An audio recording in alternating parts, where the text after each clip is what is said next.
you are there to help the people that are doing the most good. And that's really cool. So what is your ideal customer? What are you looking for?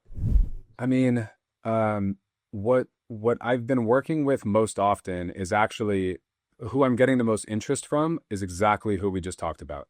It's an agency I just talked to today is at about 70 census. I've seen a lot of clients who are under 200 census, and they're not really coming to me because they want to grow necessarily. They want to be better. And so it's really interesting on that side. But what I'm interested in doing is um, where it's most effective what I do. Because what I do to do it the full way, to really implement a referral to admission system and sales and marketing strategy and all that goes with it until a patient gets to start of care.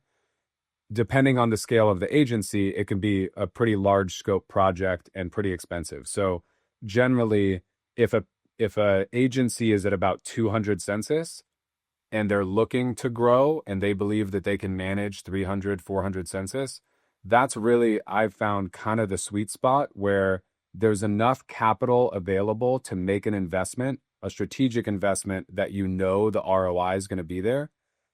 And your referral volume is already starting to get higher. So where I make the biggest impact is in impacted healthcare communities. So San Francisco is a good example, LA, but there are, Chicago, a lot of the major metropolitan areas where the problem of referral management is louder just because there's so much more to process. Those agencies who are at 200 to 300 who have some capital available, but who are in a super competitive marketplace, those are the agencies that I can come in and we don't have to tweak much in my program. It's really, we can come in, do the audit, assuming that through that audit, I do find the gaps.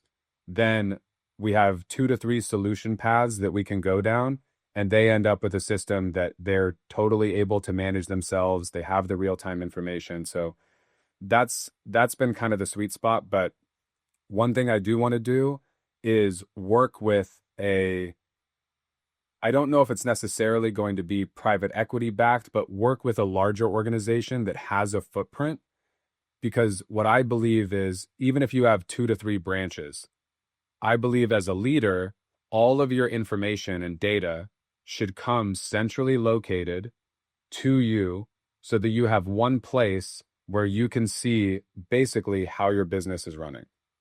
And the weirdest thing to me is even EMRs, they're not really structured that way. Like, They don't account for that at all.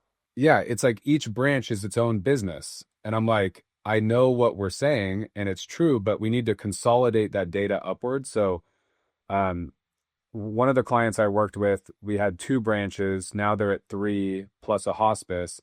For me, I like the implementing systems at scale because the value to leadership becomes so clear when you can see all of these key performance indicators across your agency in one place. And then you can break it down and look at the different agencies, and you can identify where you need to focus your coaching, your management, your attention. What teams might need some help? Is it intake that needs help? Is it marketing?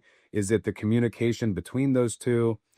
Once you provide that data and they're sharp people who are competent, know the industry, and who want to help their team get better and help the organization perform, I am really interested at doing things at that kind of a larger scale, just because the impact is so clear. And I love all reports going up to one place personally.